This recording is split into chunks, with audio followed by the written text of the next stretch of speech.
ये कोर्ट में आई हैं, आपने मुचलके दिए, कितनी एफआईआरें थी जिसमें आपने मुचलके दिए और क्या जी, एफआईआर थी? 14 FIR हैं पूरे रावलपिंडी डिवीज़न में और काफ़ी हैवी किस्म के चार्जेस लगाए गए हैं दहशतगर्दी के, जिस पे ये केसेस थे। तो आज पहले मैंने प्री अरेस्ट बेल्स दी थी, फिर हियरिंग हुई है, फिर उसके बाद जज साहब की मेहरबानी है, काफ़ी लंबी हियरिंग के बाद तो उन्होंने मुझे बेल्स मेरी कंफर्म की हैं और आज तकरीबन 50 लाख से ऊपर के मुचलके थे जो मैं अभी जमा करा के ATC कोर्ट से बाहर आई हूँ।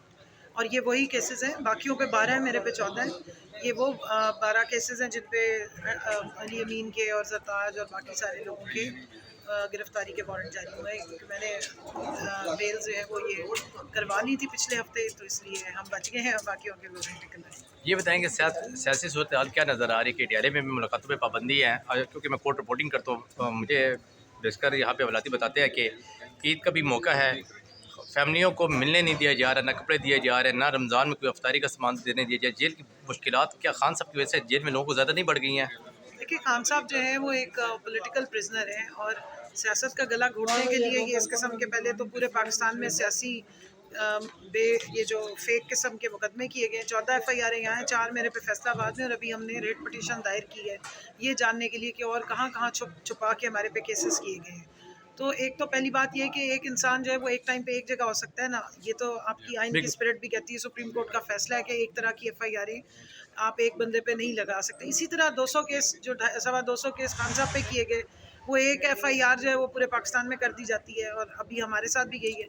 तो जहाँ तक जेल की बात है तो उनसे मिलने नहीं दिया जाता, उनसे मुलाकात नहीं की करने दी जाती। उनको वहाँ पर भी इन्होंने कैद तन्हाई में रखा हुआ है और अब तो बाकायदा हॉस्टेज कर दिया हुआ है। तो मैं याद कराना चाहती हूँ कि जब नवाज शरीफ अंदर बंद थे या जहाँ पर भी वो बंद थे, तो वहाँ तो पूरी कैबिनेट की मीटिंग हुआ करती थी, वहाँ पे तो खाने लगा करते थे, टेबलें होती थी, वहाँ बुफे डिनर्स और लंच हुआ करते थे।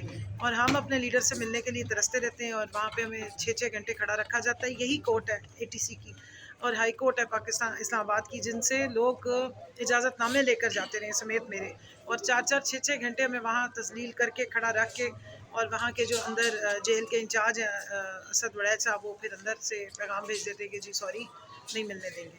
तो ये मामलात जिस तरफ जा रहे हैं ये कोई अच्छा नहीं है, ये सियासत के लिए और पाकिस्तान में जमहूरियत का जो मैं कहूँगी कि रत्ती बराबर जिसमें जान रह गई है जमहूरियत के जिस्म में, वो भी अब ये आखिरी निकालने के चक्कर में है, क्योंकि अब इसको इन्होंने इस्लामी जमहूरिया पाकिस्तान से सल्तनत शरीफिया और जरदारिया बना दी। अब ये बताएं गवर्नमेंट अब तक को ये कब तक चलते हुए नजर है कि क्या समझते हैं इस हुकूमत के बारे में जो ज़बरदस्ती शादी कराई गई है? देखिए, हुकूमत भी जाली है, असम्बलियाँ भी जाली हैं, मैंडेट चोरी किया गया है, फॉर्म 45 वाले समेत मेरे MNAs जो हैं वो असम्बलियों से बाहर हैं, और फॉर्म 47 जो जाली बनाए गए वो उनको अंदर बिठा के अल्लाह के 99 नामों के नीचे अल्लाह को हाजिर नाजिर जान के तो उनसे ओथ ले लिए गए हैं। तो मैं नहीं समझती कि अवाम ने जिनको मैंडेट नहीं दिया वो इस तरह की हुकूमत चला सकेंगे जिसके नाम पे ये लिखा गया कि ये अवामी हुकूमत है। अवाम की उमंगें, अवाम की तर्जुमानी कोई और कर रहे हैं। और अब आप देखें, इन्होंने कहा था कि बिजली हम फ्री देंगे, दोनों पार्टियों ने। बिलावल की आप तकरीरें उठा लें दिसंबर से लेके फरवरी तक की, और फिर उसके बाद वो मोहतरमा की उठा लें, जाली जो मैंडेट चोर है मरियम बीबी की। तो कहते थे बिजली हम फ्री देंगे, हम तो महंगाई कम करेंगे। अब तो महंगाई कम करने का एक ही तरीका है कि गरीबों को मार दें, तो वो ये करने जा रहे हैं। बिजली भी महंगी कर दी है, गैस भी महंगी कर दी है, और खाने पीने की अशिया, रमज़ान है और इतनी महंगाई है कि लोग जो हैं वो जो पहले किसी को राशन देने के काबिल थे आज वो मांगने के लिए खड़े हुए हैं।